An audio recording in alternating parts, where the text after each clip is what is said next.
கமருதீன் என்னங்க சண்டை போட்டுக்கிட்டே இருக்காரு. கமருதீன் ஆதிரை கிட்ட சண்டை போட்டுட்டே இருக்காரு. பிக் பாஸ்ல ஃபுல் இந்த 15 டேஸ் பாத்தீங்கன்னா கமருதீன் சண்டை தான் நம்ம பாத்துருப்போம் நான் நினைக்கிறேன். Sunday episode Vijay Sethupathi sir வந்திருந்தாரு. ஃபர்ஸ்ட் கிளாஸான காஸ்டியூம் இன்னைக்கு திவாலின்றதுனால பட்டு வேஷ்டி பட்டு சட்டையில வந்திருந்தாரு.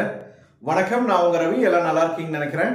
பிக் பாஸ் சீசன் 9 டே 14 லாஸ்ட் வீக் நடந்த சண்டைகள் பத்தியே பேசிட்டு இருந்தார். அந்த உப்பு நிறைய போட்டாங்க இல்லையா, அந்த பிக் பாஸ் ஹவுஸ்க்கும் சூப்பர் டெய்லர்ஸ் ஹவுஸ்க்கும் அதை பத்தியான கான்வர்சேஷனே ஓடிட்டு இருந்தது. அதுக்கப்புறமா ஒரு முக்கியமான ஒரு கேள்வி பதில் மாதிரி எல்லார்கிட்டையும் உங்க முதுகுல குத்துனது யாரு, உங்க பின்னாடி யாரு குத்துறாங்கன்னு சொல்லி கேட்டது நிறைய பேர் ஒருத்தர சொல்லிட்டு இருந்தாங்க. அதுல மேக்சிமம் விஜய் பார்வதியை தான் சொன்னாங்க. விஜய் பார்வதி வரும்போது நல்ல ஒரு என்டர்டைன்மெண்ட் பண்ணுவாங்க அப்படின்னு நம்ம நினைச்சோம்னா அவங்க நிறைய பேருக்கு பிடிக்காதவங்களா இருந்துட்டு இருக்காங்க. அப்சரா இன்னைக்கு வீட்டுக்கு போயிட்டாங்க. எலிமினேட் ஆனது அப்சரா. ஆக்சுவலா லாஸ்ட் 15 டேஸ் நல்லா பிளே பண்ணிட்டு இருந்தாங்கன்னு சொல்லலாம். எல்லா கண்டஸ்டன்ஸுமே ஒரு பிடித்தமான பிளேயரா தான் இருந்தாங்க. பட் ஆனா நிறைய ஓட்டு வராதனால அவங்க போயிட்டாங்க. ஆல்ரெடி பிரவீன் காந்தி போயிருந்தாரு லாஸ்ட் வீக். இந்த வாரம் அப்சரா போயிட்டாங்க. பட் நான் நினைச்சது கமருதீன் போவாருன்னு நான் நினைச்சிருந்தேன். அப்சரா போவாங்க, எலிமினேட் ஆவாங்க. நீங்க நினைச்சீங்களா? கமெண்ட் பண்ணுங்க.